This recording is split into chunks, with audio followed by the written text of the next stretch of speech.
সংখ্যা আর সম্ভাবনা নিয়ে বিশ্বকাপ খেলতে পাড়ি জমিয়েছিল বাংলাদেশ। তবে বিশ্বকাপ শুরুর আগে সিরিজেই সংখ্যাই সত্যি হলো। অপেক্ষাকৃত দুর্বল প্রতিপক্ষ যুক্তরাষ্ট্রের কাছে হেরেছে বাংলাদেশ। 3 ম্যাচের টি-20 সিরিজের প্রথম ম্যাচে হারমিত সিং এবং কোরি অ্যান্ডারসনের 58 রানের অবিচ্ছিন্ন জুটিতে বাংলাদেশকে 5 উইকেটে হারিয়েছে যুক্তরাষ্ট্র। এই জয়ে সিরিজের 1-0-তে এগিয়ে গেল স্বাগতিকরা।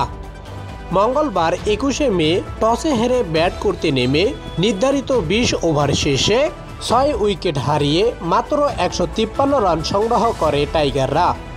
এর মধ্যে তাওহিদ হৃদয় করেন 47 বলে 58 রান ও মাহমুদুল্লাহ রিয়াদ করেন 22 বলে 31 রান। মাত্র 154 রানের টার্গেটে ব্যাট করতে নেমে আগ্রাসী ব্যাটিং শুরু করেন যুক্তরাষ্ট্রের 2 ওপেনার। এরপর উইকেট পড়তে শুরু করে যুক্তরাষ্ট্র। তবে শেষের দিকে কোরি অ্যান্ডারসন ও হারমিত সিংয়ের ব্যাটে লড়াই করে যুক্তরাষ্ট্র। আগ্রাসী ব্যাটিং করতে থাকেন হারমিত সিং। 13 বলে 33 রানের ঝোড়ো ব্যাটিংয়ে 3 বল হাতে রেখে 5 উইকেটের জয় পায় যুক্তরাষ্ট্র। বড় দল বলতে এর আগে শুধু আয়ারল্যান্ডকে হারিয়েছিল যুক্তরাষ্ট্র। এবার প্রথম কোনো শক্তিশালী দলকে হারালো যুক্তরাষ্ট্র। এই হারের ফলে যুক্তরাষ্ট্রে বিশ্বকাপ নিয়ে শঙ্কায় পড়ল বাংলাদেশ।